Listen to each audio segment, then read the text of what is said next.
We live. Sundays and Wednesdays, yeah. 8 o'clock on YouTube and Facebook and Twitter. It's the crew and you. Let's go. You can't get any better. Best thing about it, the way he did it the right way. With the crew and you, to the crew and you. Do y'all have anything to say about What up, baby? Welcome to the crew and you. Congratulations to my dog, Chuck Little John, the OG. Y'all didn't notice I've been changing hats all night, have you? No. You've been doing That it. boy. And so look, let me tell you, those dudes were the first one that I ever seen with the full tracksuit and no drawers. You know what I'm saying? Understand that you can be at the bottom, you can be anything you want to be, and when that happens, you can be a champion like me. Can you imagine 100 people just all yelling? With the crew and you, to the crew and you. With the crew and you, to the crew and you. What up, baby? Welcome to the crew and you. I'm your boy G. To my right hand side, we got the OG South Carolina Lady Gamecocks #1 fan, Chuck Little John. And underneath us both, we have Decatur's worst draws. Worst draws. Corey Davis. Y'all know the bad pair of drawers is. That's what we're doing. Oh man. Not drawers. That's what we're doing. Draws. Draws. Yeah, those ain't nothing like a bad pair of draws, dog. Oh man. What do you consider a bad pair of draws, Corey? So bad pairs when the elastic band just don't hold on to you no more. Don't hold up on you. And when you got the shorts or your pants on and you pulling up all day. When the elastic band give up on you, bad pair of drawers you got on, buddy. Yeah.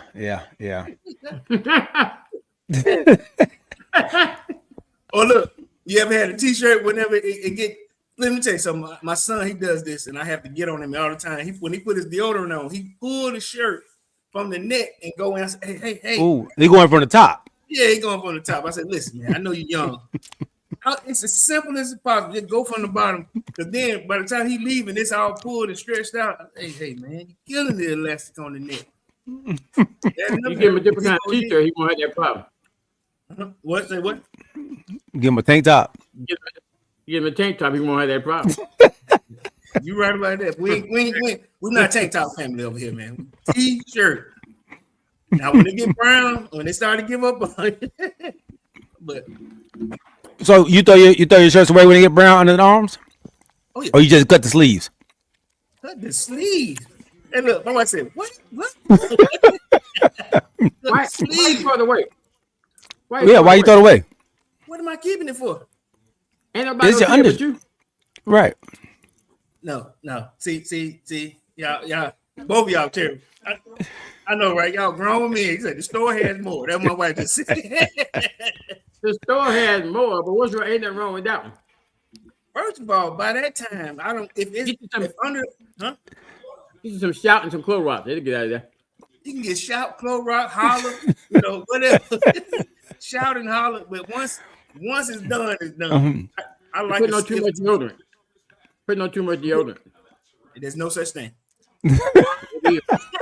That's why his shirt turning brown.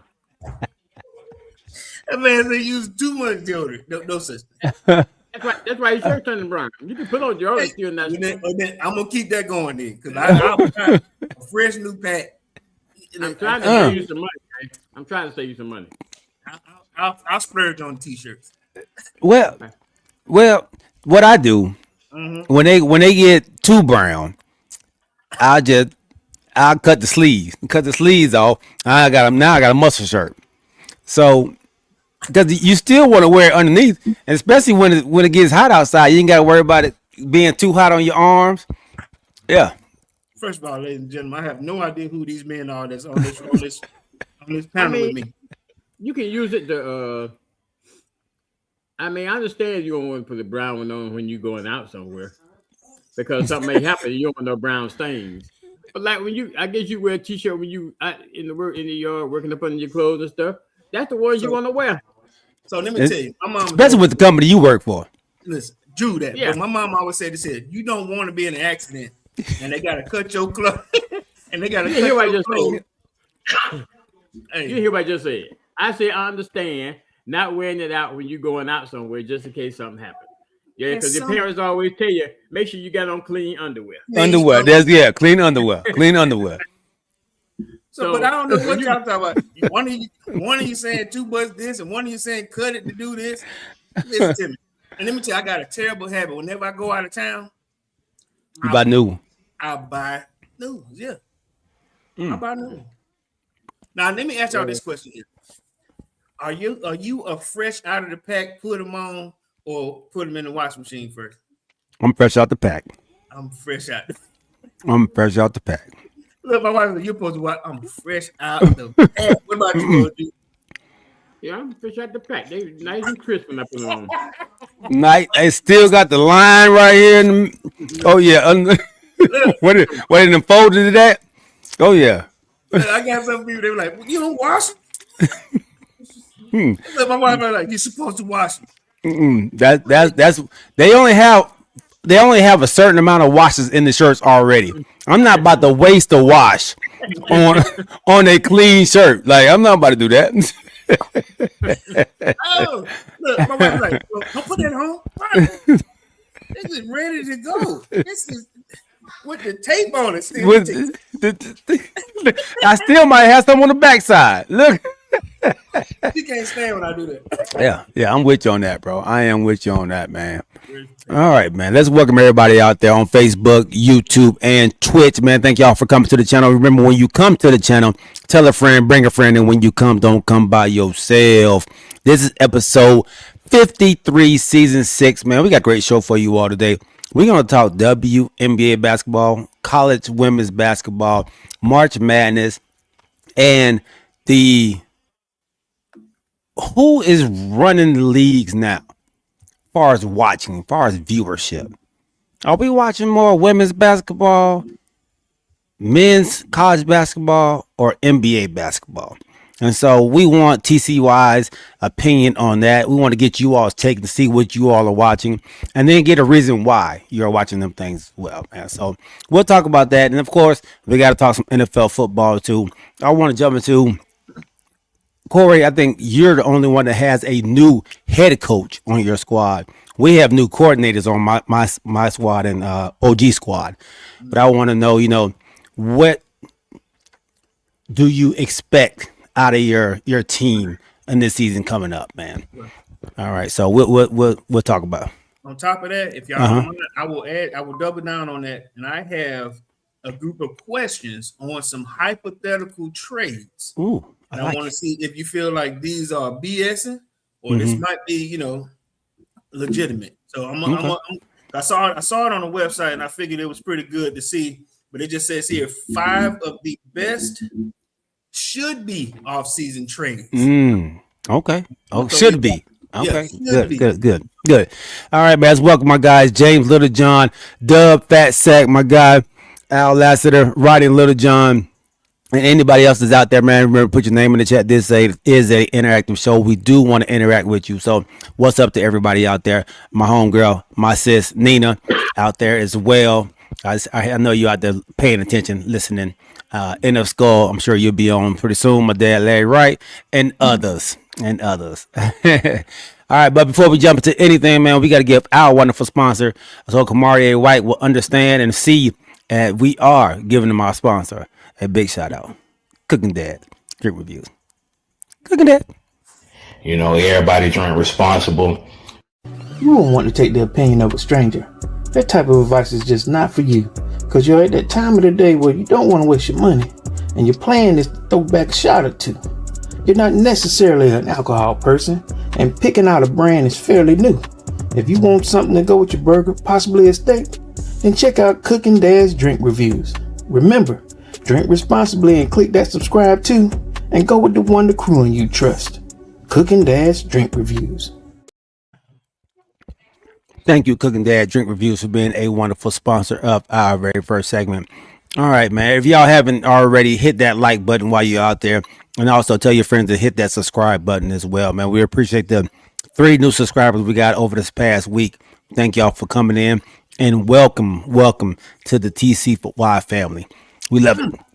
Oh, before we get started, I want to say big shout out to Al Lassiter. I want to congratulate him on and welcoming him to the GFC club. GFC. Yes. Guaranteed 40 hours club.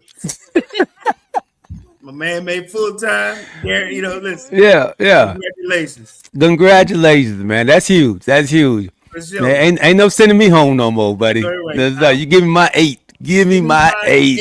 Yeah. Give me my 8. Yeah, so he stopped me and told me that he was hollering it from. Hey, I made it for him. Hey, congratulations, man. You know what I'm saying? Congratulations, Big Al. Congratulations, bro. Much time appreciated. Much time worked. Welcome to the club. Yes, sir. That's well deserved, man. Well deserved. All right, so yes, sir. On Wednesday, did we do a Black History shout out? I don't think we did. Did we? Did we do a Black History shout out? Well, anyway, I got 2 shout outs I want to do. Okay, let's do it. Really? One of them is to Mr. Lucius Davenport Emerson. Lucius Davenport Emerson. He was the first Black sheriff in the South since Reconstruction in 1967. And guess where he was the sheriff at? In South Carolina? Macon County, Alabama. In the deep South. Okay. In the deep South. And actually, Ryder sent this to me and Pee Wee, and I was reading a little snippet from him. And I'm just going to tell you a few things. He said that when they bombed this house, a few of them came up in the lake. Oh, wow. When they shot at him, a few of them came up missing. Oh, okay. And he was talking about the 3 leather people. I'm gonna give you one of the leathers. It's a K. And what's the last one? A K. Okay. Wow. Okay. And he still kept his job as a sheriff? Yeah. All right. In Alabama. What's his name again, OG? Lucius Anderson? You would tell me to let go away from it. Oh. Yeah. Lucius Emerson. Lucius Emerson. Amerson. Yeah. Okay. Then the second shout out is to the first African American woman to achieve the rank of 3-star lieutenant general in the United States Air Force. And that was Mrs. Stacey D. Harris. She achieved that in 2016. She was also served as the Inspector General of the Air Force and Assistant Vice Chief of Staff. 2016? Yep, she got promoted in 2016. Okay. 3-star Lieutenant General Stacey D. Harris. Okay, Stacey D. Harris. And that is continuation of your Black History Month. All right. Thank you for bringing that up, man. We do apologize for missing it on the last day that we was going to be on for Black History Month, and today is the beginning. So, the young lady will go into what this month is National Women's Month in March. Yeah, just heard it on the radio. National Women's Month. Okay. National Women's Month. So what does that mean when it's National Women's Month? What does that necessarily mean? Huh? To me, you recognize the surgery? Women's history. Yeah, accolade, not necessarily history, but accolade and everything else. To me. So hey, we'll keep this thing going, and let's get these ladies some shout outs on show days. Okay, that's right. All right, good stuff, fella. Good stuff. All right, man. So let's talk about March Madness. We are in March. Today is the 1st of March, and March Madness starts in a week or so.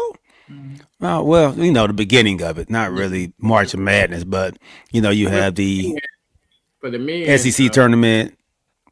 Well, for the men, the regular season doesn't end until this upcoming weekend. Mm-hmm. For the women, their regular season ended today, and they start all their tournaments next week. Next week on the 4th, right? Next week? Yeah, 7th? next week. It's different. Well, different tournaments start on different days. I know the SEC starts on the 4th, but different tournaments start on different days. But yeah, but the women, so they will have their selection on a week from today. All right.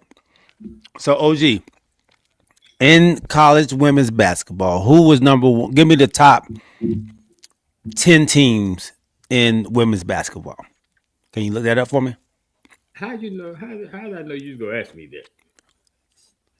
Hey, boy, we've been doing this for a minute. All right. So let me let's while he's looking it up. He got it. I don't have to look at it. I already got it. So what I'm gonna do is OG, if you don't mind, before we do that, let me can I guess at least the top 3? Top 3 is a given. She maybe gets to top 4, but go ahead. All right, let's see how close you do 5. Do the top 5, Corey. Top 5. All right, yeah. Let me try. All right, I'm gonna throw in no particular order here. Okay, that's fair. That's fair. Okay. So we're gonna go with UConn. Yep. South Carolina. Yep. LSU. No. Oh no. Nope. Okay, no LSU. No. You got a hard time now. Okay. Notre Dame. No, Notre Dame's way down. Texas. Texas, yes, Texas. So right now you got South Carolina, UConn, and Texas. Okay. What is it? That's all I got. G, you go help him? Vanderbilt. Yep. That's 4. That's 4. You'll have a hard time guessing the 5th one. I guarantee it. Would be Texas A&M. Nope. Let me give you a hint. I give you the conference. Okay. SEC. Big Ten. Ohio State. No. Indiana. Nope. Michigan. Nope. Big Ten. Iowa. No, they in 12. And I don't even know who that is anyway.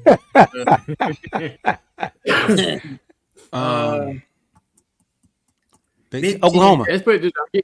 I'm gonna give you another little hint. Oklahoma in the SEC. Another little hint. Yeah. They one of the teams that just recently came to the Big Ten. I figured it was somebody new. That's why I tried to say Oklahoma. No. I don't know what Colorado is. Recently came though. Is it Iowa State? The big girl that be Where did they come from? What do you mean?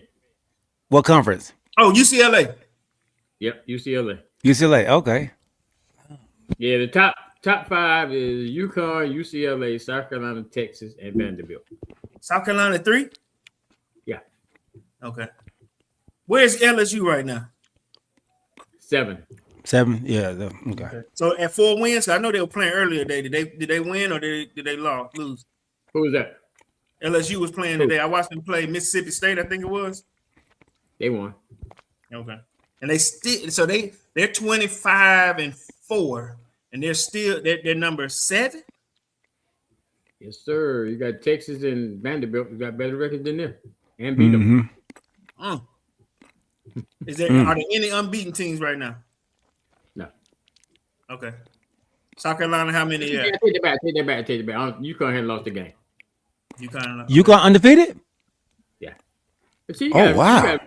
You got to remember though, the conference that UConn plays in is weak. So most of the game, not saying they don't play anybody outside their conference, but most of your games will come from inside your conference, and their conference is extremely weak. 30-0. Wow. But top 16. We already named the top 5. UConn, UCLA, South Carolina, Texas, Vanderbilt. Number 6 is Iowa, like you used to say. 7 is LSU. 8 is Michigan. 9 is Louisville. 10 is Duke. 11 is TCU. 12 Oklahoma. 13 Maryland. 14 Michigan State. 15 Minnesota. And 16 Ohio State. Let me ask y'all this question here. Because if I'm not mistaken, I got to check, but I think for HBCU right now, Texas A&M are undefeated. Oh, no, I'm sorry. Is it Alabama A&M, ain't it? Yeah, it had to be Alabama. It ain't Texas A&M. Yeah, I ain't Texas. Yeah, I'm sorry. For HBCU, Alabama A&M, I think, are undefeated. In their conference? I doubt they're undefeated all the way around. Check behind me, because I've been following them especially since Deion's daughter got there. Not saying that she's getting a whole lot of burn, but they're actually pretty good. I know they talking about the women. The women's, yeah, girls, yes. Okay. And I wanted to say, because I'm like I said, I know when I last time I saw them, I know they were like 12-0 or something like that, or either they had a 12-0 win streak. Okay. But they were doing if I had to guess, I would say they may be undefeated. If they're undefeated, they probably undefeated in their conference because in the SWAC. In the SWAC, because they just like in football, they go and play some big name teams during the season. But I say that to say that they're not too bad, but I know whenever they have the tournament, I don't know, and like I said, I have no idea if there will be a representative from the SWAC, because I know they've been on a different schedule or whatever. But I want to know. I guess they were undefeated in their conference because they're 15-1 in the conference. They're 19-9 overall. 19-9. Okay. And they're 15-1 in the conference, so they must have just recently lost the game. Okay. So I thought they were undefeated totally. So I guess they probably won't be that tough with 9 losses. So just go ahead and whip past by. Yeah, of course it is. I thought most of the women were finished, but they maybe unless this state conference, they got the game on March the 5th. Maybe it's their state conference. I mean, it's probably their tournament. It's probably their tournament because everybody has to be finished with their tournament by Sunday, so that's probably their tournament. Okay. So I'm gonna give y'all another little bit of history. Not a little bit of history, a little bit of information. So right now they come out with the seeding just going down to the 4 seeds. Okay. So right now, as it stands right now, the number 1 seeds in women's basketball is UConn number 1, of course, UCLA number 2, South Carolina number 3, Texas number 4. Okay. The number 2 seeds, LSU, Vanderbilt, Michigan, and Iowa. Number 3 seeds, Louisville, Duke, TCU, and Oklahoma. What is it about? Then listen to this now. The number 4 seeds, Maryland, Ohio State, Minnesota, and Michigan State. So the number 4 seed is all Big Ten. All Big Ten. That's the number 4 seed. Yeah. But you got two number 1 seeds at the SEC. I saw something today that say right now as it stands, is 16 teams in the SEC.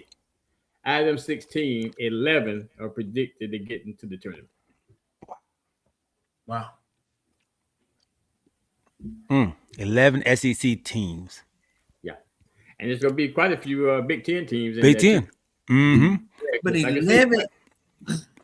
There's 11 SEC teams. Oh, this is around 64. 60, yeah, 64 teams. So that's what they're predicting right now. But just out of the Big Ten, just in these seeds, you got what? 1. You got 5. Is Iowa the Big Ten? You got 6 with Michigan. Yeah. So here you just got in the 4 seeds, you got 7 from the Big Ten. Big Ten already. So let me ask you, with that being said, the Big Ten, the SEC. Who do you expect to come out? I know this is kind of early, but if you've been watching, I haven't been. Like we always say, this is the time when you just getting into watching. I know I'm a victim of that. Mm-hmm. Who are the early number one seeds that you feel like are gonna be at the dance? Now. You know, right now, as it stands, I think that the top 3, I think would definitely make it. Texas can be, I guess, a little bit susceptible. Mm-hmm. And if I'm playing somebody, I don't want to play. You don't want to play Vanderbilt. Mm-mm. Vanderbilt got some lady named Akila Williams that play for them. Mm-hmm. Beast. Dog. Beast. For Vanderbilt, okay. Mm-hmm. Yeah, she's up. What's her classification? She's a sophomore, but she up for Player of the Year. Okay. Vanderbilt was down by 10 to Tennessee today, and they tried to double team her. She just went on the tip. She took over. Yeah, she took so over. Let me ask you, what is Vanderbilt doing? Because this is the first time I heard you say talk about Vanderbilt, and then this year in football, they were up there pretty high. They took from Georgia our number one prospect, our number one quarterback prospect. What are they doing over at Vanderbilt right now? Yeah, I think I think they said today this is the coach's 3rd year there, so she's finally starting to put that team together. And this Milligan, you know, they have talking about she's one of the top recruits that she brought in, and she's a sophomore. She got a freshman point guard that's on that same team that's pretty doggone good too. Okay. Yeah. They're doing something great out there in Vanderbilt. Welcome on, Kamarie. I mean, even like their football team started off strong in college football as well. So the AD over there, they're doing something right, man, with that sports program. Yeah.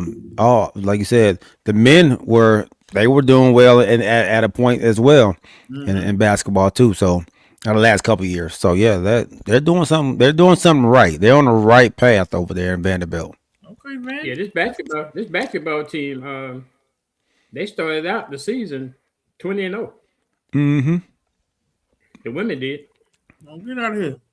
I know, like we play Vanderbilt. Georgia plays Vanderbilt next year, and they're making a big to do out of it already because we lost, you know, a number one prospect that decided to decommit from Georgia and go into Vanderbilt.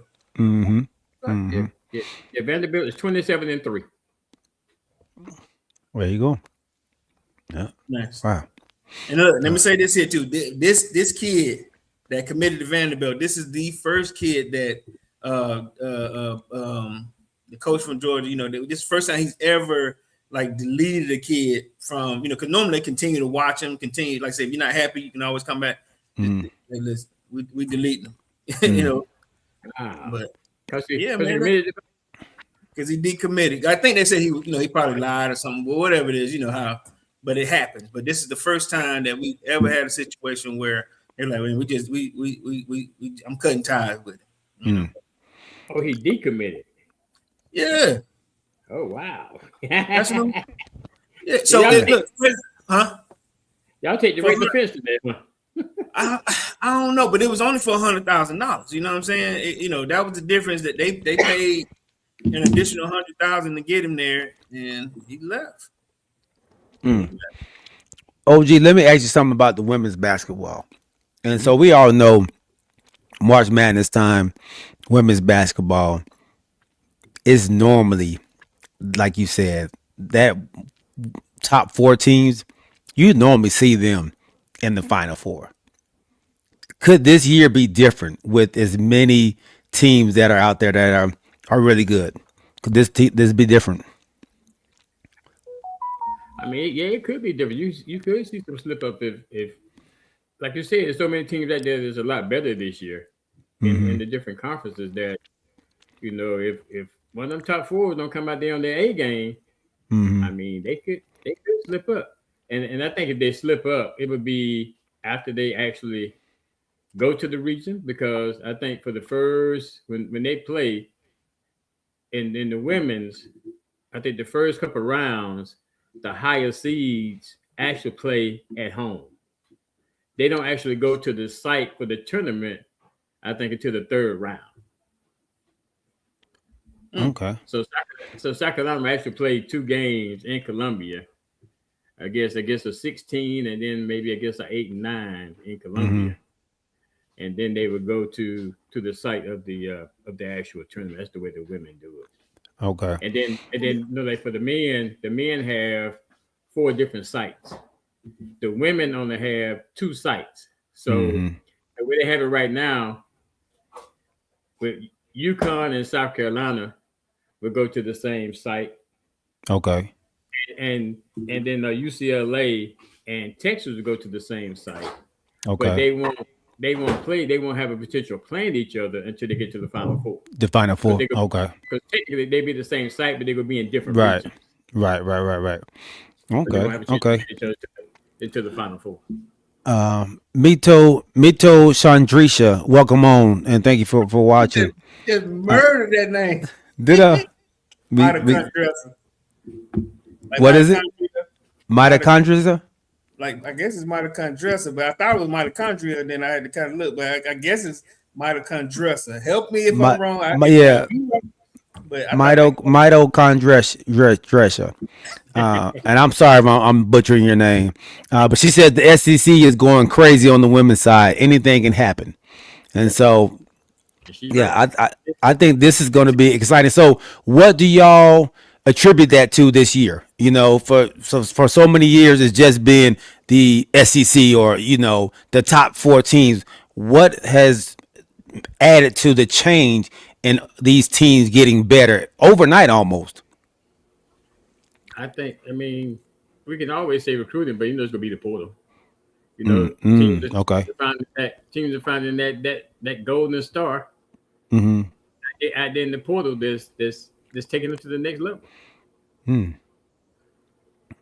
Okay. But yeah, but it can be crazy though. But the SEC championship is actually here in Greenville. Wish I could go, but we having celebration for my daughter that weekend, so can't go. Okay. G, yes. is this one of our new subscribers, Dresser?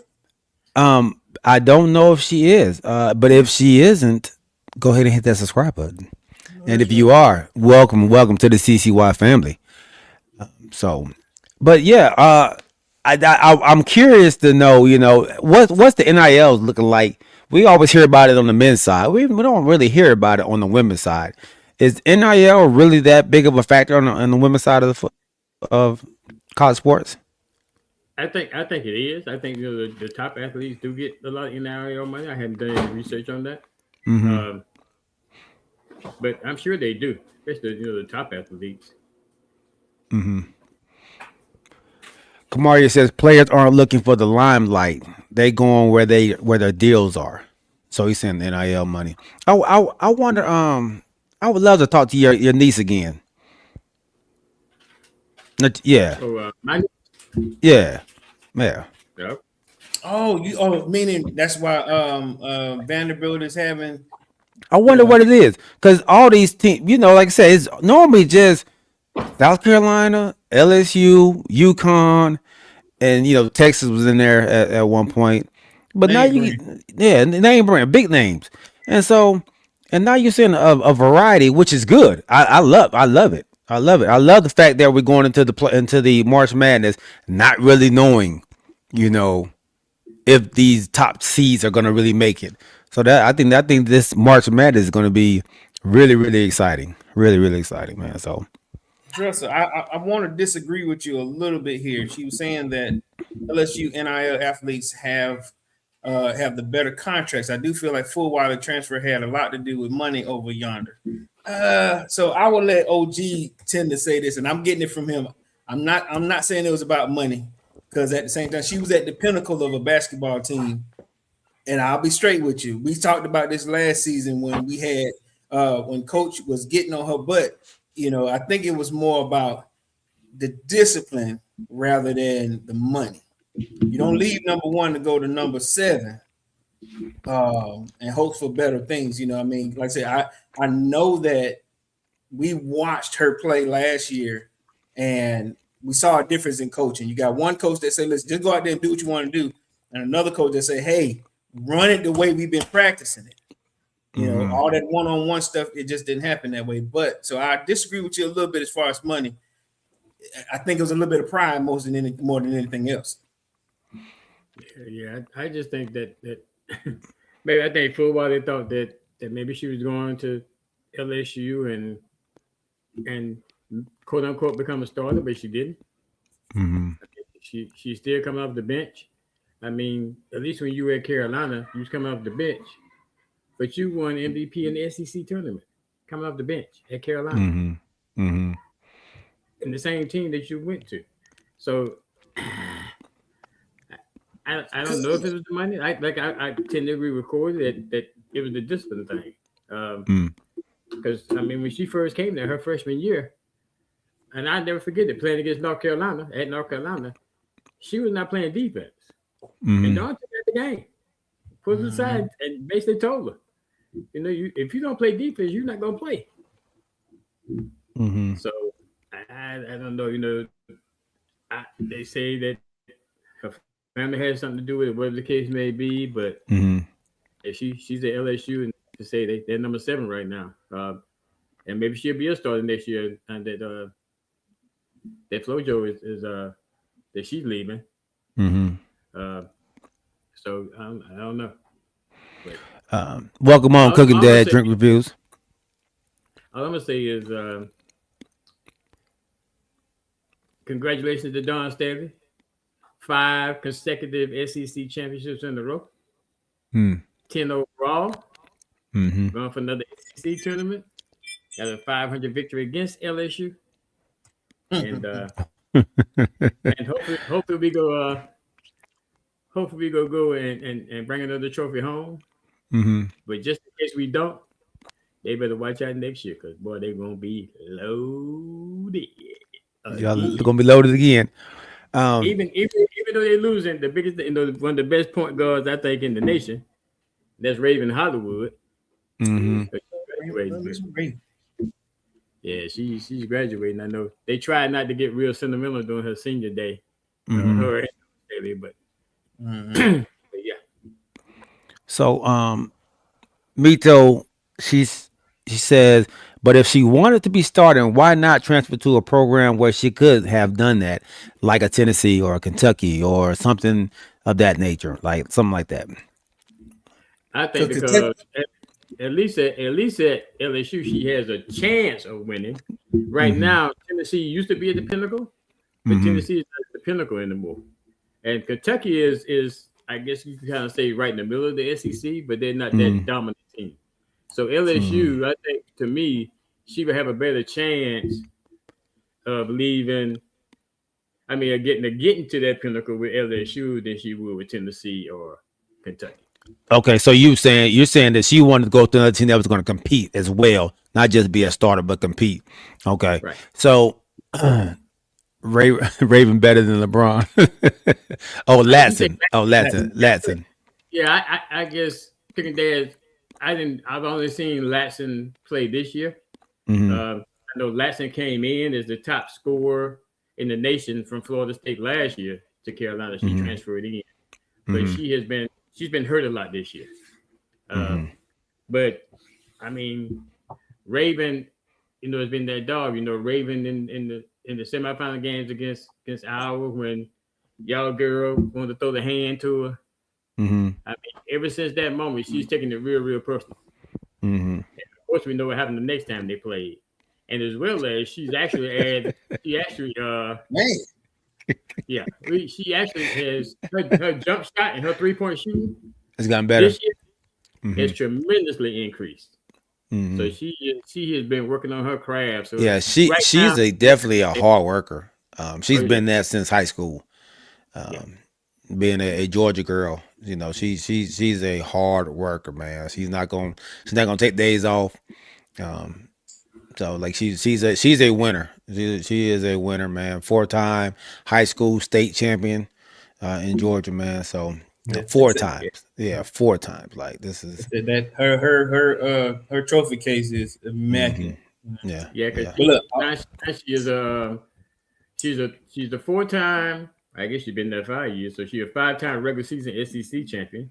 I know so far she's a 3-time SEC tournament champion, and she's a 2-time national champion. Yeah. What's your girl? What's the coach name at LSU? Kim Mulkey. Yeah. Yeah. So just look at it like this too. A lot of times it's a little personal too, Justin. What if you, especially if you are hurt a little bit, if you're a little butt hurt, excuse me, you know, my language on that, but if you feel the hurt a little bit because you've been put in your place by one of the best to do it, the best thing to do to make them feel bad is to go to the rivalry. The rivalry. Yeah. And then I can see Kim Mulkey going, "Hey, honey, come on over here. Let's punish him. Let's get him back. You know, let's you know, if they don't appreciate you, I appreciate you. I've had some of the best and some of the worst over here. You know, you feed into that, then you go over there, you realize grass ain't greener on the other side. You know, right. And Kim Mulkey when she first got her, when she first signed her, that's the first time they played. Yeah, but remember when Kim was like, I got something for him. I got, we coming back. And then when they signed her, I just love her. She's the best, this and other, all that she went through, we gonna fix all. What better way to do that than to go to the one that you fear the most? Well, the one that you don't like the most. I ain't gonna say that they fear him because they don't fear LSU, but LSU is motivated to get there, but they gotta go through South Carolina. You know.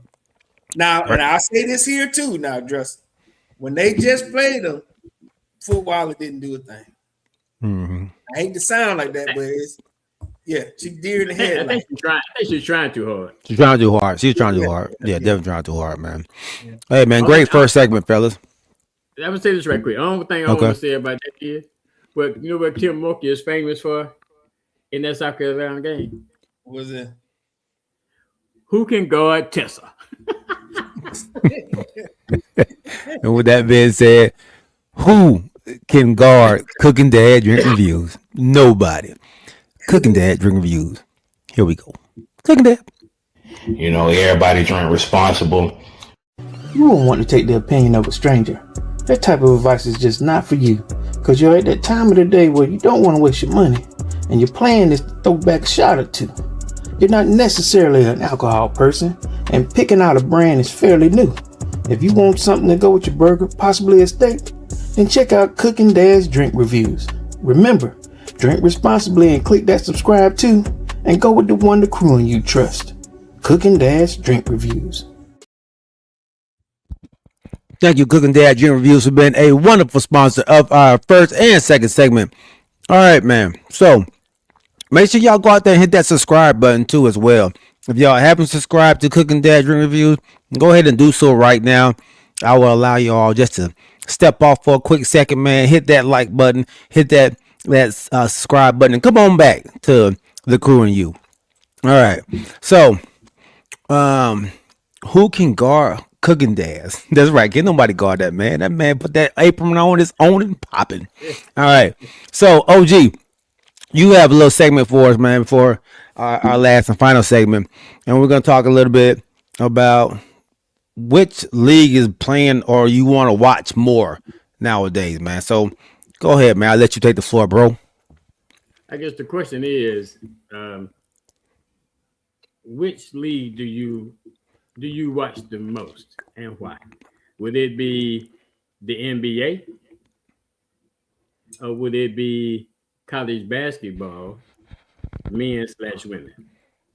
And y'all already know my answer.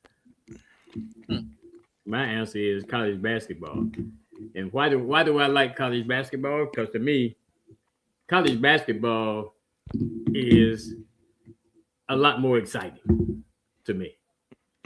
I mean, when you have a dunk in college basketball, I mean, it's the crowd goes crazy.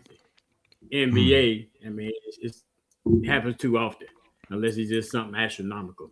But I just think that the college athletes, I won't say they're a lot more vested, but I would say they're a lot more vested. I mean, they play night in, night out. I mean, you know, we talked about one athlete that we thought that didn't show up for their team. And I'm not gonna go back to that, but for the most part, they go at it every night. I mean, regardless, you know, just like today, I saw Louisville women playing Notre Dame. Like I said, Notre Dame they're not way down, but they're a little down this year. But Louisville, because North Carolina beat Duke earlier this year, Louisville had a chance of getting to share the ACC regular season title. Louisville playing at home against Notre Dame. Notre Dame down, but that young Hannah, I can't pronounce the last name, but that point guard for Notre Dame took over the game and took away a share of the championship from Louisville today. So I just think that college basketball to me is a lot more exciting than the NBA. Now the NBA, I guess, gets more invested when the playoffs start, because I guess they have a lot to play for in other words, in some cases. But I don't know, college basketball to me is 10 times more exciting than the NBA. For me. 10 times. Wow. Yeah. All right. Mito said this, she agrees with you, man. College basketball, they got something to prove, so they play with so much passion and heart, especially women's basketball. Yeah. Corey, what side of the fence are you on, bro? First of all, Cooking Dad, I didn't say that LeBron James Goat Jr. I don't think I ever said that. So that hurt my feelings right there. But those who know me, I ain't gonna lie, my first love is baseball. So I am a National League baseball. I mean, I can sit there and watch it and not know who I'm looking at, but I ain't gonna lie to you. I love good pitching and I love good fielding. So but I will say this here too. If I'm vested in first is the NFL. I'm vested there first. Hold on. Yeah. I don't know what question Corey answering. What you think? What league we watching, right? What league? No, man. What? The question was just in basketball. Talking about basketball. Oh, we're talking about basketball. Okay, and what's the NBA, which one do you more likely to watch and enjoy? The NBA, men's and women's college basketball. Oh, I thought you just meant like sports in general. I'm sorry. No. We talking about it's basketball season. We talking about basketball. Cooking Dad did that to me. I was thrown off because of his head. LeBron James. Football and look, I went baseball and football. Not one basketball in there. I told my own ball. Oh, look, I'm sitting there like I never said that. Okay, to answer that question, then I guess I'll go with college ladies. I have lost my I lost it with the NBA in a sense because it got a little boring for me. I love the NBA, but I am missing something with the NBA, with men's NBA. Now, listen, I ain't gonna lie to you, and you guys have done this to me. I'll go with the ladies basketball in college, but then I like WNBA. They've adopted me. I like when we talk about it. I like how we get fired up with the ladies. Y'all did it to me. I'm going with the ladies basketball, then ladies in the WNBA. So I'm switching over. You know what I mean? I know G. He can tell me a whole lot of guys that's coming. I like when I saw Kuminga the other day for my Hawks.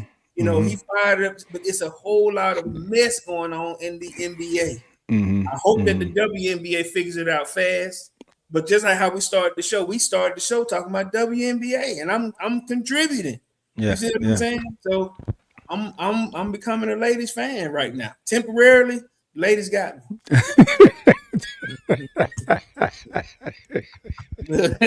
I know Cooking Dad think I'm a LeBron James. Okay, I like it, man. I'm gonna go NBA, man. I still find myself still watching the NBA. I still enjoy watching the talent level in the NBA with certain teams, and so I think certain teams turns me off. Is that fair? Certain teams? Yeah, certain teams turn me off. Certain teams don't give it their all. Okay. And I don't like that. I have teams now that I'm looking at that are out there playing their butts off and playing hard every game.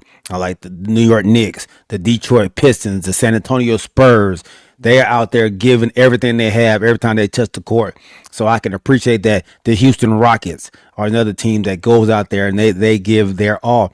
Even if you watch the Philadelphia 76ers, they are out there giving their all. Even Embiid is out there playing games where, Embiid was turning into a Ben Simmons type.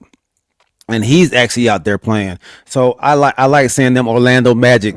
I think the pickup of Orlando of bringing in Desmond Bain, man, has turned that team around. They're more tougher team. Dude, though, something wrong with that dude. Yeah, the dude, he is a feisty dude. I mean, he rubbed off. He might have turned John Morant into this monster that John Morant has turned into. It might have been. He might have taught him some bad stuff, man. Desmond Bain be out there shooting everybody. Like it's also, G. What about when you hear an ex-owner say that tanking games, that was a part of it. Some teams should be able to do that. When you hear that that's going on in the NBA, how does that make you? Do you still feel the same way that when he was saying like this is the thing, tanking should be a part of the game?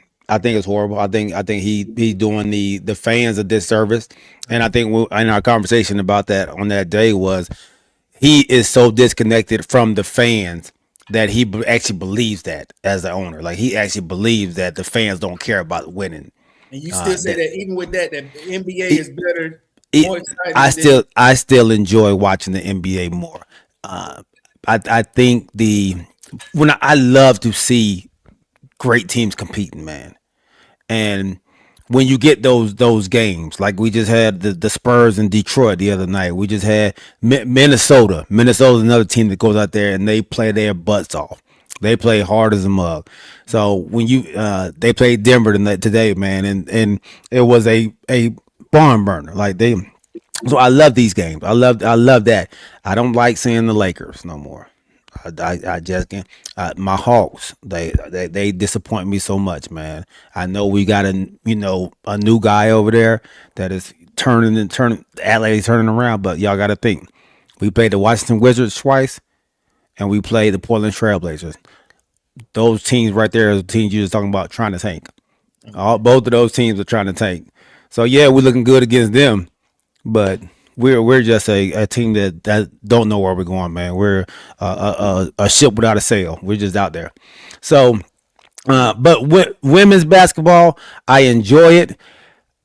It's just for me, it's so you have to find that good game. Like I just can't watch any game. It has to be for me. It has to be a top team or. I want to see a top team. I've tried to watch some of the other games and end up being a 40-point blowout. Like, I want to see the top teams go against each other in women's basketball and in men's basketball as well. It's that I don't know. It's been getting good, man. I follow Duke around, but that men's basketball it's just so much talent out there, man. But I'm still NBA guy, man. Still an NBA guy. Okay. James Lil John says, I'm still heavy NBA, but the women are taking over and y'all sleeping on Unrivaled. Man, and so Unrivaled, they got to do a better job of advertising, man. I still don't know what channel they're on. I still don't know. Yeah, he told me about that too, but I guess my problem with Unrivaled is, I'm heavily into women's basketball, and it's competing with that.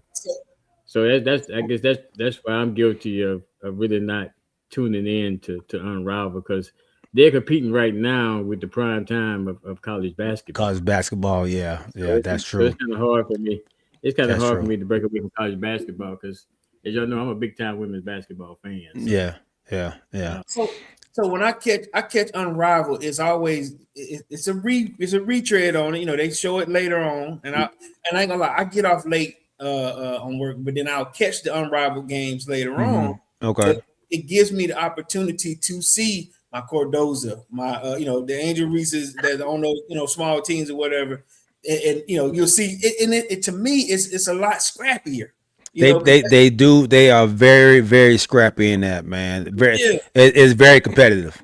And that's what I was seeing. These girls are ready to get back to this WNBA. They found a niche with this Unrivaled to keep them from going out of town, or not saying out of town, overseas where they're getting in some trouble. They found a decent league, and if I'm not mistaken, man, it's on TNT.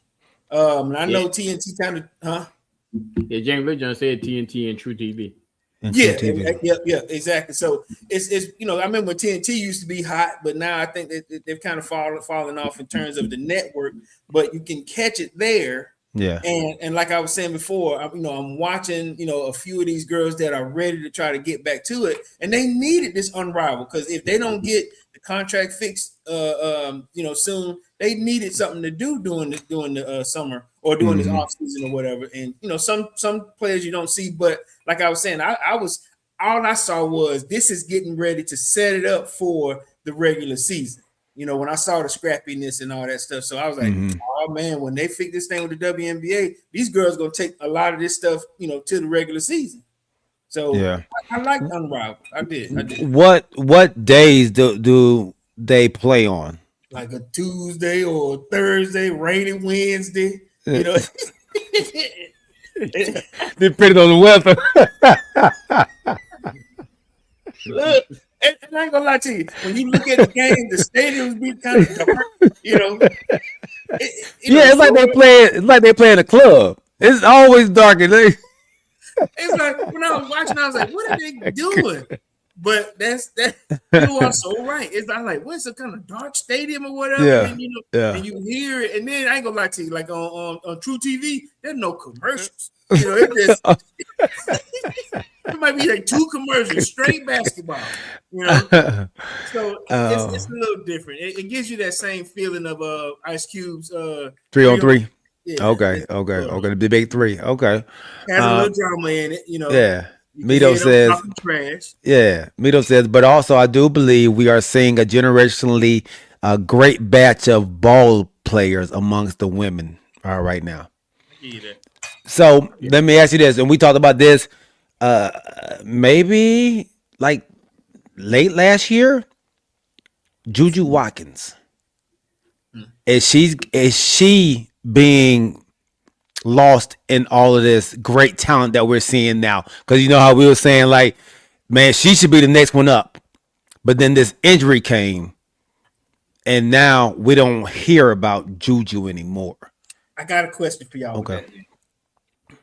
Is Juju turning in more of a socialite than a player? Because I see her more. Because like I said, she sat out this whole season because she wanted to make sure that she didn't have any setbacks. But I see her more now on the celebrity side than the player side. With the relationship that she has with Daniels, yeah. And then you saw her at Fashion Week in Milan. You saw her. Oh, was she? Yeah, I think she was invited by by the Sanders brothers or whatever. They brought a few people with them. Okay. And like I said, nothing, on the date thing, but she was, because she has a following. I think she was there. You've seen her at NFL games. You see her around. You see what I'm saying? Has she turned more into a socialite celebrity other than that? Because we hadn't seen her play in a year and a half, right? Almost 2 years. You can get lost in the sauce like that. Hey, now, when she made the decision to not play this season, I get it. This was a heavy injury for her, and she wanted to make sure that I don't rush coming back. And then right after, like I said, if she comes back next season, she goes right into the WNBA, if I'm not mistaken, correct? She'll play one more season at USC or 2. OG?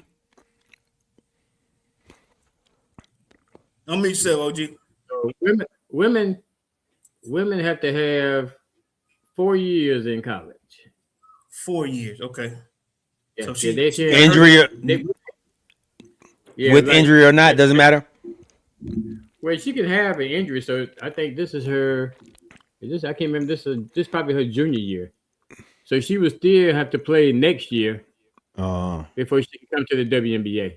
And that's what I was saying. She'll have one more year, and then she'll go back in. So I think she wanted to put a lot of those eggs in that one last year of college basketball. You know, because I think if we're looking at it the way we should, you want her to be a top seed going in into the draft. So. Well, I'm reading a little bit of information on her right now. It says that she has a typical 9 to 12 month timeline for full return. She's aiming to come back in the 26-27 season for her senior year. Okay. I didn't say she won the baller, James. You know, he said Judy's still a top baller. We just hadn't seen her. She's been hurt. Right. I ain't hating on her. Yeah. My dad says, welcome on, Pop. He said it's an uphill battle for women basketball. They are competing against college men and NBA. The networks are following the money, if it makes sense. Yeah, that makes sense. They're gonna pay them women this year. We're talking about WNBA, but times are changing for women's basketball because that LSU South Carolina game was the first time ever that a women's game was prime time on ABC. On a Saturday. So times are changing. Yeah. They're gonna have to pay these girls, you know what I mean? Because like we're talking about it now, we're making a big stink of it right now. You know, they're gonna have to pay them. And I think we talked about that before. These girls owe, you know, they're owed some money. Yeah. I need to look up what the viewership is for the NBA now and compared to last year. I think moving the inside the NBA from TNT, I think that's hurt the NBA. I think moving games from local channels has hurt the NBA. Like I can't remember the last time I watched the Hawks game because you can't watch it because you got to have FanDuel now. Yeah. And you have to order FanDuel. Yeah. Like its own thing. So they're doing the Braves the same way, bro. Are they? Yeah, the Braves, you're gonna have to buy some kind of package to get to it. And I ain't gonna lie, I grew up on, like I said, with TNT, TBS, the Hawks and the Braves, they were free my whole life. You know what I mean?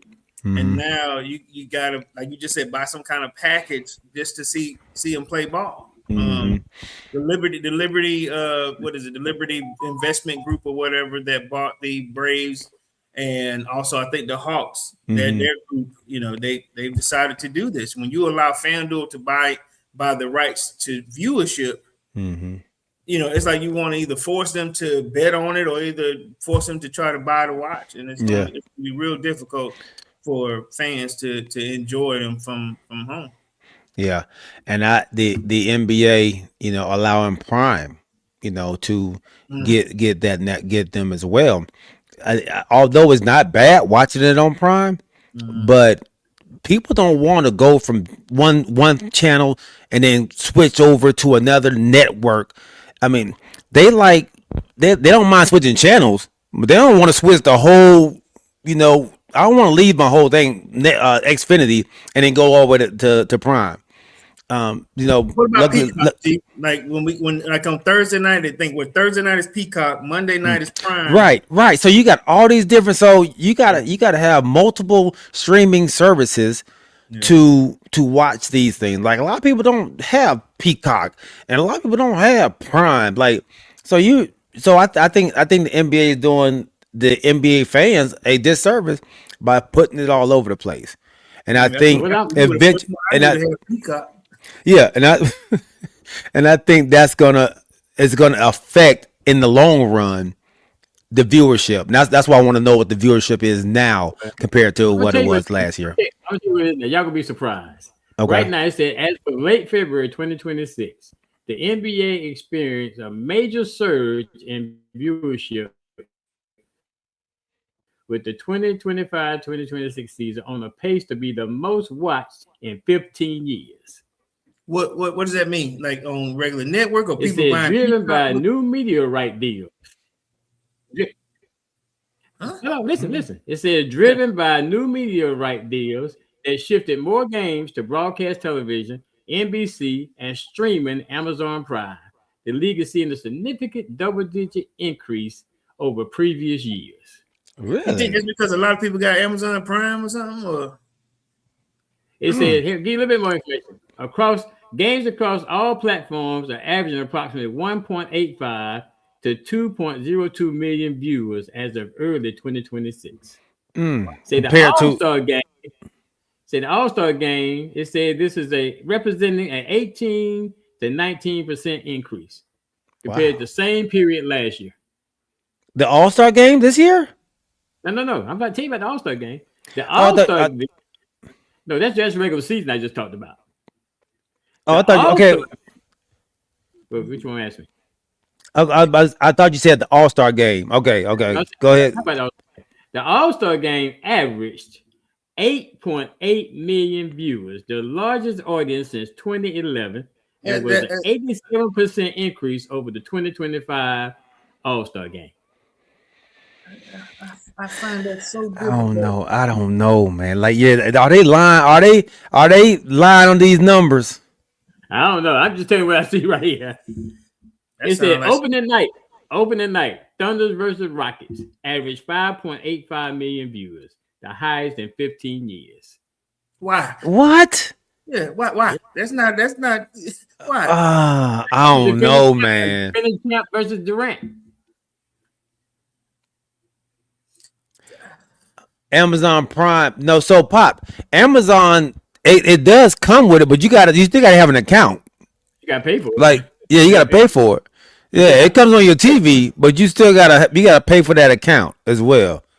But to tell me that it's been at its highest with people paying for it is wild to me. In free TV, you know what I'm saying? Hey, here goes something else we talked about. Something else we talked about. I think maybe Kevin Durant or somebody brought this. I know we talked about it on the show. It's the international appeal, the strong performance of international stars like Victor Wembanyama has helped drive the viewership. He just got dunked on so hard by Ant-Man the other day. I mean, what, you know, let me tell you something. You should see me. I flip. I'm gonna tell you something. I flipped during halftime today. I don't know what the guy's name is, but he played the 4 for the Knicks, and he dunked on that dude so hard today. Went beyond the knee. What? Ain't no announcer said. The announcer said he did the best he could do.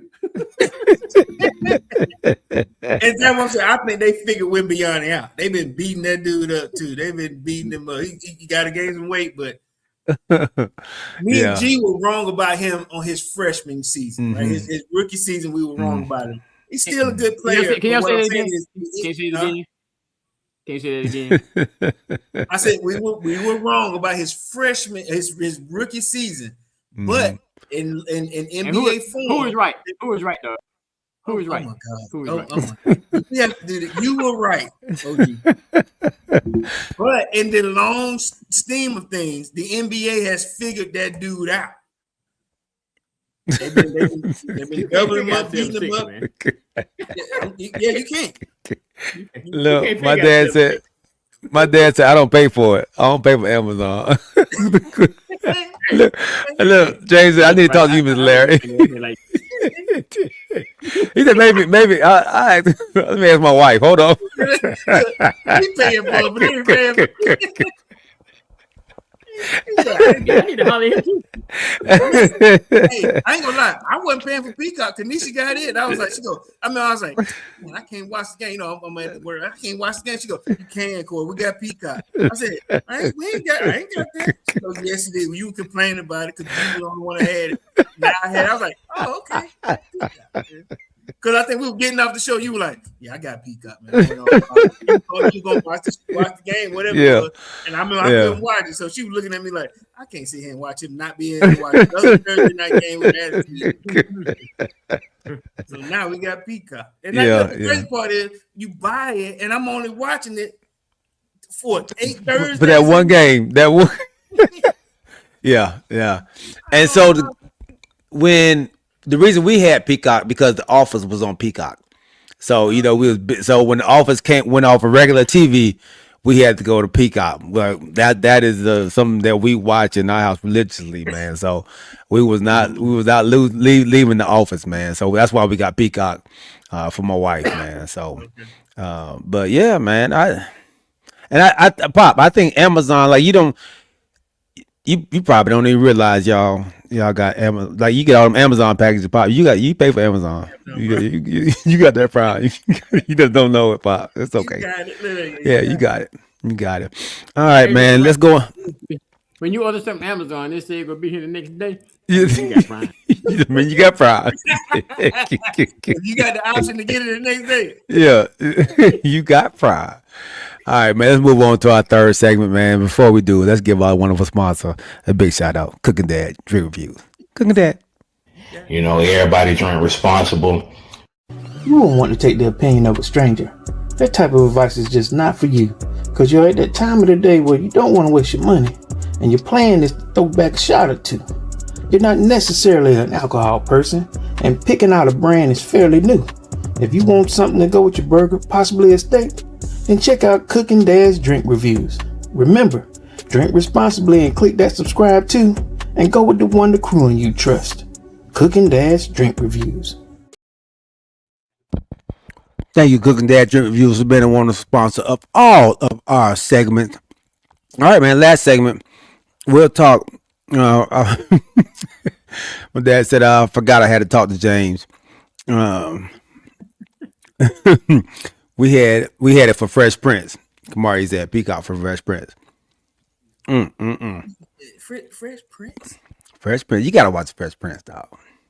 I understand that. Watch it again. You ain't going back and watch it? Wow, he loved me, man. Hey man, that's the saddest one too. The hell with you. Daddy O. Hey, we gonna have to postpone the trip a little bit, man. Hey man, why you put that back in my head, man? That whole episode. Yeah, okay. Yeah, he did. Hey, what is it? All right, Lou. Call the man Lou. Oh. I had 14 good birthdays without him, right? I'm sorry. We had a Fresh Prince of Bel-Air moment. Yes. Classic, man. Classic. I wouldn't buy Pika. All right, man. So, Corey, you had a segment for us, man, that you wanted to introduce. So go ahead, man. Let you take the floor, bro. Okay, so earlier today, we go down rabbit holes where we read about the NFL that's coming up, and I was looking at this segment on Sports Illustrated, and they were saying certain trades that should happen in the NFL right now. So I'm gonna throw these should be trades out or what if trades to see what the OG and G would think about if it happened. And they call it shock value trades that should happen. First one, and they said this guy should be traded. And tell me if he should or should not be traded. So the first one they said is Joe Burrow. He should be traded. They said by the draft, it looks here, they said there's an era of inconsistency with the Cincinnati Bengals. And right now, said the guy that they have with the most value is Joe Burrow. And this guy said, listen, he's hearing that there's some shock value to this, that he should be traded or he may be traded come draft day. What do you guys think that the chances of Joe Burrow getting traded? First one. Go ahead, OG. I'm gonna run upstairs real fast. Go ahead. Yeah. Wow. Okay. If they trade Burrow, they might well go ahead and tank the team. If they trade Burrow? Yeah. Okay. I mean, I know he's been hurt, but you won't get a better quarterback than Joe Burrow in this draft. So what if you're trying to get some players? Or you're trying to... Go ahead. Yeah, see, they going for that multiple players for one thing, I guess. And there's some teams out there that need a quarterback. Yeah, and then the fact that they did they put the tag on their defensive end, Henderson or Hendrickson? I don't think they have yet. So when is I guess I think G said that I think he always up to date on that. I can't remember free agency. I think the talks can start tomorrow and free agency stops on the 9th or something like that. I can't remember 100%, but yeah, for them, they go if they trade Joe Burrow, and yes, you can get multiple players, but you still gonna be it's gonna be a start over situation. And if you don't tag Hendrickson, that's on your defensive end and your offensive end. Is that a restart for them? That's like it's gonna have to be if they do that. They're looking to restart. And then if I'm a quarterback, a coach, that's kind of like on the hot seat. Like I think that coach in Cincinnati kind of like on the hot seat. I mean, if that happened and you're gonna be successful, you putting your. I think you could be more successful with a Joe Burrow than you can trying to risk bringing somebody in if you're on the hot seat. All right. So to answer that question, is that just shock value or there's some truth to it? I think that's shock value. Push it in. Yeah. All right. The next one. Said next one, Baltimore Ravens trade Lamar Jackson. Oh, heck no. Heck no. That's crazy. That's absolutely crazy. Why they jumping on quarterback like this? That oh my God. Yeah. So bringing in a new coach. You bringing in a new coach. So yes. And the first thing you want to do is trade the franchise quarterback. Listen, that's what I said. I'm gonna go back. Hold up. Before I do that, so G, let me go to you real quick. So we were talking about Joe Burrow, like I said, being a trade for shock value, or does this have validity to it? They never did give Hendrickson, or do you know if they gave him the tag? No. So they have. I didn't see that they did or not. Right. So where the shock value is coming in, they're saying, listen, let Burrow go. They didn't, and they're doing a rebuild. So that's why I was saying, do you feel like this is just for shock value, or is there some truth to knowing that that Burrow may get traded? So OG was saying, if they do that, it's in rebuild mode. Do you think that this is shock value, or there's some truth to that trade? I think there's some truth to this trade. Okay. I think with what they have going on, I think it's time to rebuild. If they're not going to keep if they're going to keep the coach, then it's just time. It's time to move on.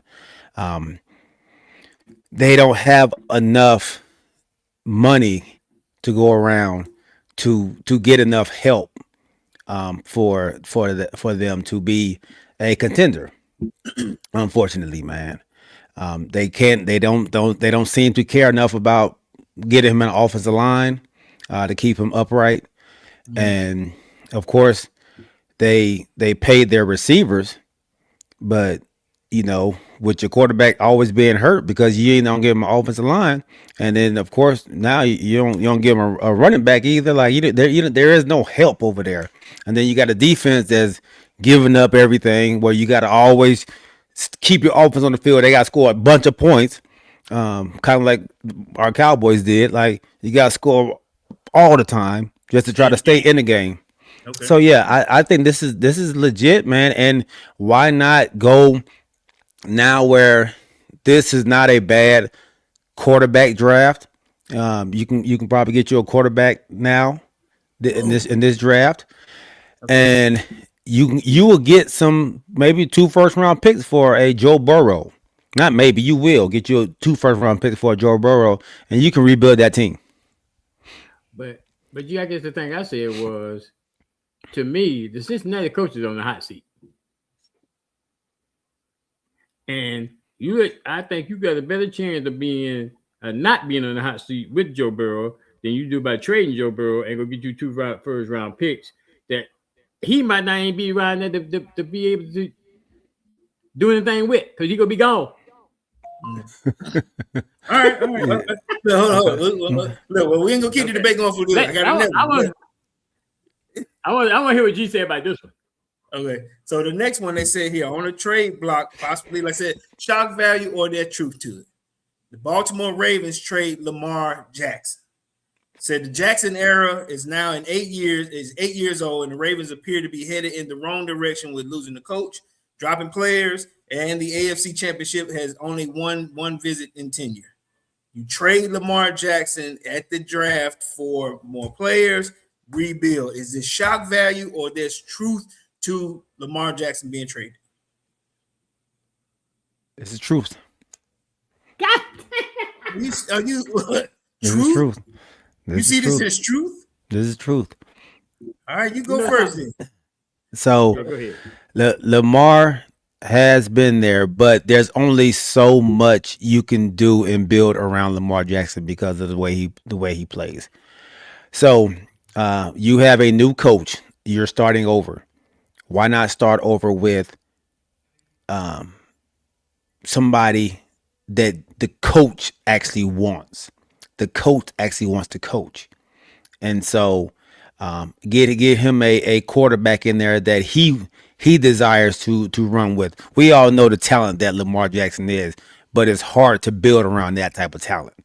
Like, so I think this is true, man. Unfortunately, I think we can see a change in the landscape of the AFC North in this offseason, man.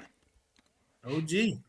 Well, to me, again, if I'm a new coach and you say you'll get rid of my franchise quarterback and you go bring I don't know who in there with me, and we already said coaches don't have a long tenure when you come in there new if you're not successful. So right now, you already set me up for failure as a new coach. So I mean, so I'm a new coach. I'm coming in, so you will let Lamar Jackson go again. I may get multiple first round picks, but if I bring somebody in there, you bring somebody in there, and we not winning, and it's the Ravens, I'm not gonna be that long. I'm not gonna be able to deal with the multiple picks you go get for Lamar Jackson because I'm gonna be gone. All right. In 1 year. I mean, 2 years. I mean, all these players that gonna come in, like you said, you may get multiple picks. So what he's saying, I may not be that long enough to deal with them multiple picks because I'm gonna be gone if I'm not successful because you bring in a quarterback. All right. Okay. Kamari said he don't like me speaking on his team, I don't know man. what's gonna be. But then he says, let Jackson go and bring back the defense. I got it. Okay. Okay, bring back the defense. Yeah, defense. defense win championship. But if you ain't got no offense at all, you in trouble.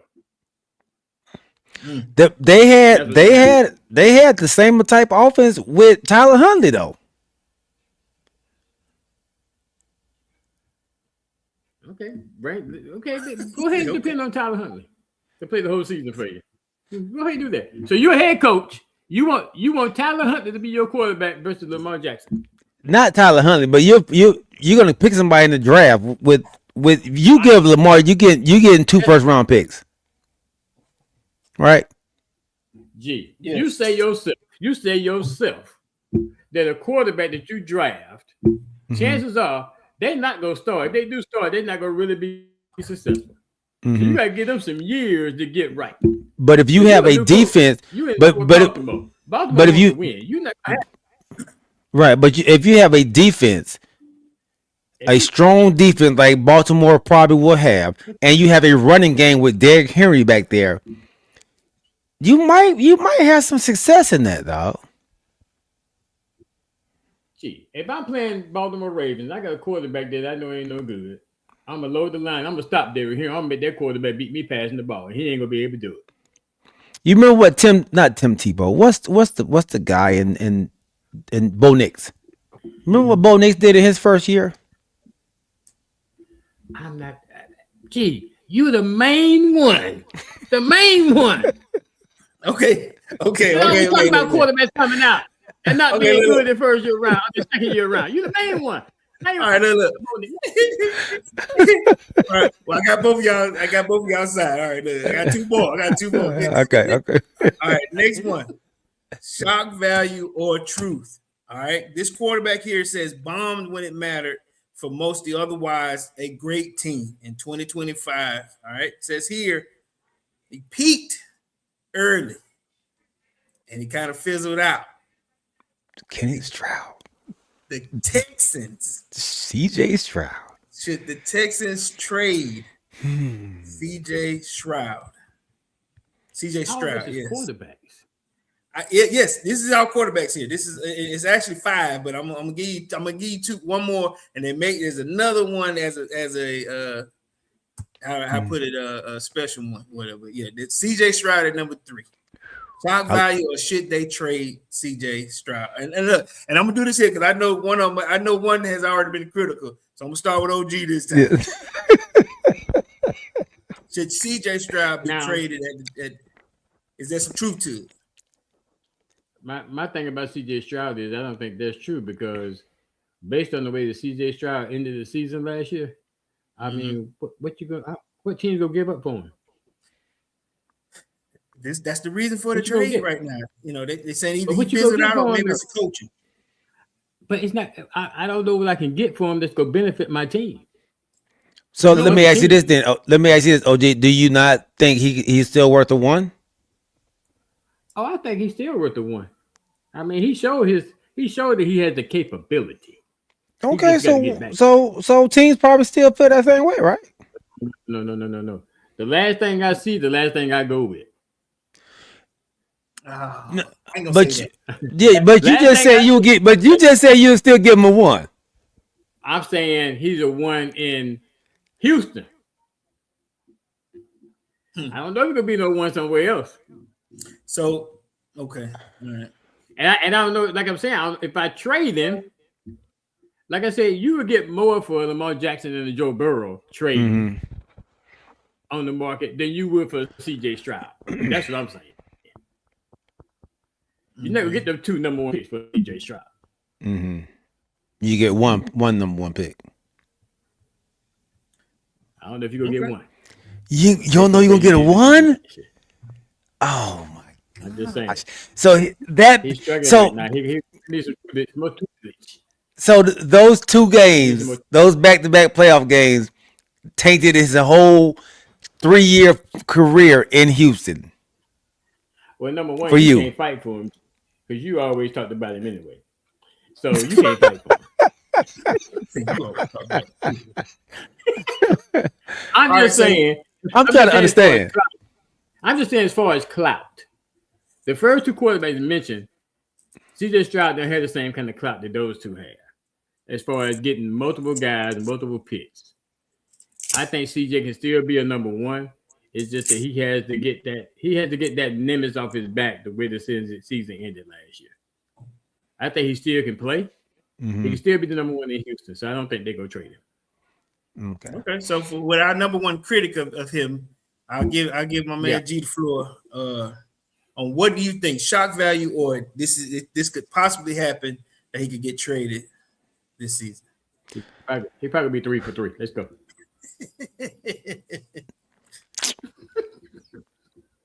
He could be traded, man. I mean, I think he's shock value though. I think he's shock value. You think it's shock value? Yeah, I think it's shock value. I don't. There's the Houston Texans are too close to give up on CJ Stroud right now. That defense is too good for you to give up on CJ Stroud. And I'm a believer if you've seen him do it once, you can see him do it again. He just had a bad run those last 2 games. So I think it's shock value. I think it's put some fire under his butt, maybe to get off not social media, but get off of hanging out with Michael Parsons on in the summertime and get back to work. I think a lot of the outside of football stuff, they are trying to point out to him like, hey man, you got to start focusing on football and not the outside stuff. So I think this is just shock. This is a shot in the butt. And if he doesn't get it together this year, I think he's gone next year. So on this same site here, actually CNN Sports. So with this particular person here, they said the next quarterback that I'm gonna bring up would be a possible trade scenario for both of them. Okay. Next guy, and I want you to imagine this person in this spot here. Okay. Kyler Murray. Kyler Murray as a Texan versus Stroud. If they were to swap, so the next person would be Kyler Murray. Could he be a better answer to Texans or Arizona, and the other way around? So the next person up, Kyler Murray. There's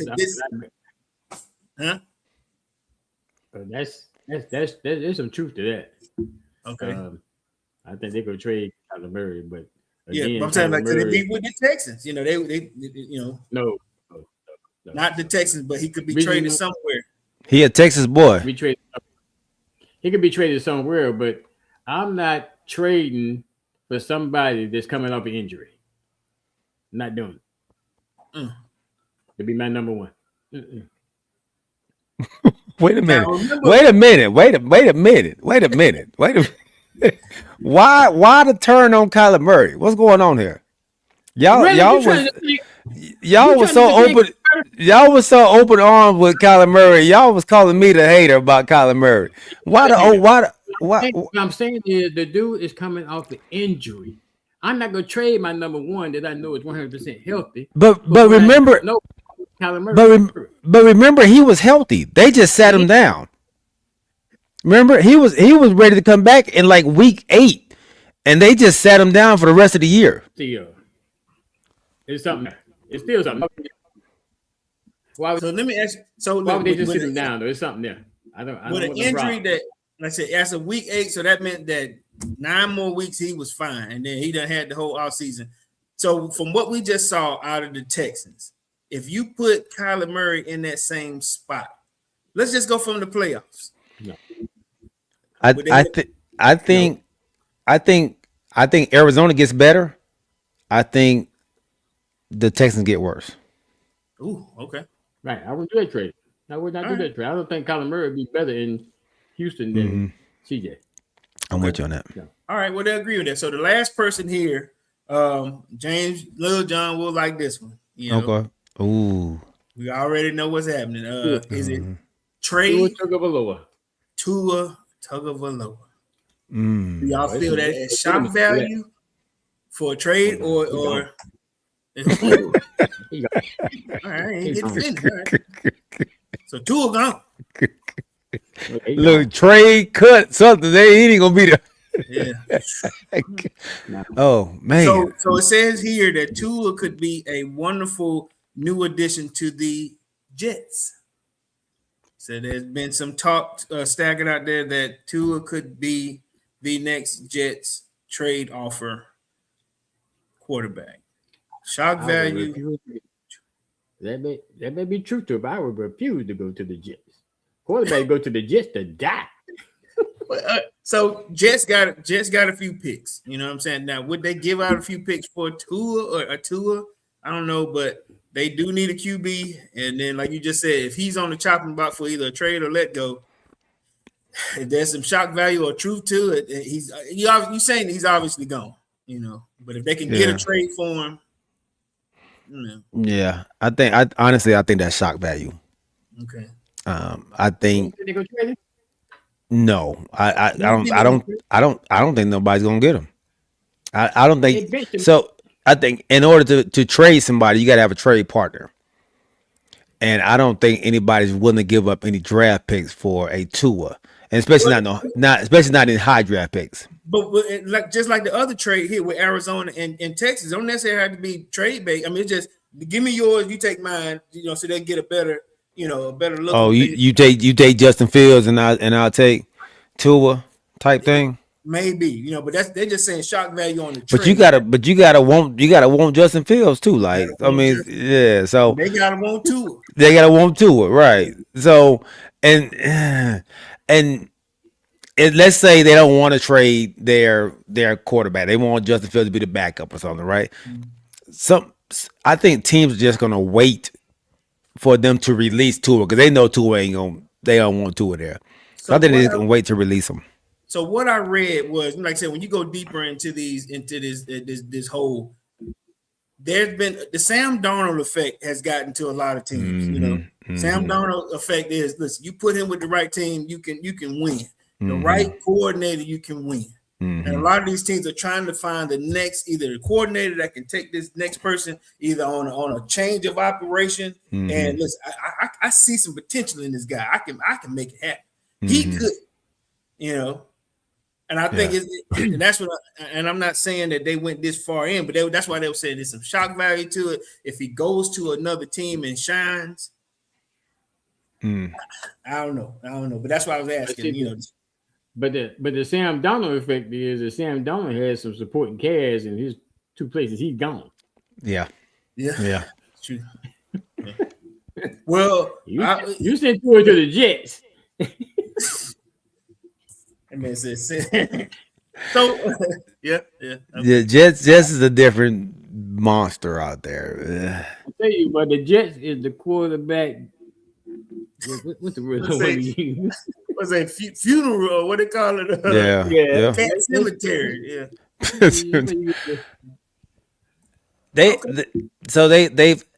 They've actually given Anthony Richardson from the Colts free reign to go find him a trade partner as well. Oh my God! And then go find somebody. Yeah. We're not going to even call nobody, but go find your trade. Yeah, I saw that. I put this into the group now. That lets me know we're not trying to seek a trade for you. You go and see what you can get out there. Yeah, that's how solid thing. Minnesota go let my guy go, man. Minnesota let my guy go. Yeah, I saw that. Two guys. Yeah, two guys.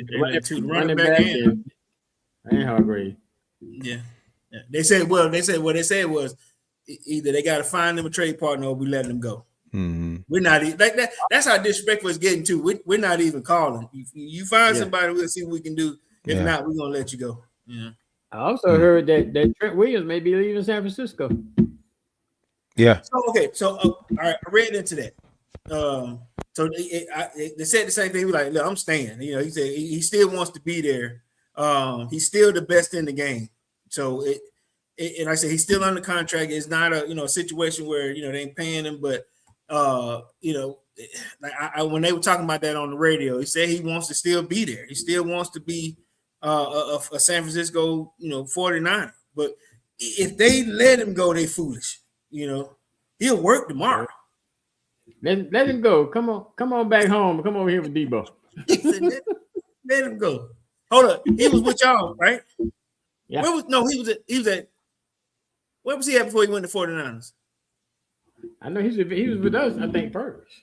He was with y'all first. Okay. I thought it was either y'all or Cleveland. Okay. Yeah, that's what I'm saying. You don't let a Trent Williams go, You don't. He best be outside tackle out there. Yeah, So yeah, he said he wanted to stay. I said that's crazy that Dad would even come up that the best, that the best in the business would be like that. Yeah, I know, Larry. Come to Atlanta. Ooh. No Tua? No, Tua. No. Anthony Richardson? Oh. We're talking about Trent Williams. Trent Williams. Oh. You're talking about Trent Williams. No Tua. No. Even if he's cut, you wouldn't take him in Atlanta? I don't need Tua either, man. I don't. Okay, so let me give y'all real quick what I've heard on it. We've sent over interest for one person, Bennett. Bennett at the Rams. Stetson Bennett. Okay. We can probably get him on the cheap. And I told y'all about the Garoppolo scenario, which is, and then I'm scared about OG's theory with Dylan Gabriel, but I saw my coach was at the combine this week looking at quarterbacks, They say he was there during the quarterback day. He was there watching the tight ends. I don't know what that means, but that's when they put him on the camera doing quarterbacks and tight ends. I don't know what that means. Okay. And somebody said that it's a strong possibility that we may have some interest in Beck. It's like they're trying to, get some guys that wouldn't mind coming here first, that's been here, possibly, as opposed to trying to force somebody to come to Atlanta, Yeah. Okay. I don't know. Well, man, what a show. What a show. Man, it seems like when we don't know what we're going to talk about, they come out good, man. Hey. Oh, hold up. Before I let you go, G, I had there's a Cowboy guy that kind of feels the same way. My barber is a Cowboy guy. Y'all don't want to pay y'all kicker. You see a TikTok that dude did? What? They did a TikTok about this. He did TikTok about this. Yeah. They're not gonna pay. G said we're not gonna pay this man $10 million. Let him go. Yeah.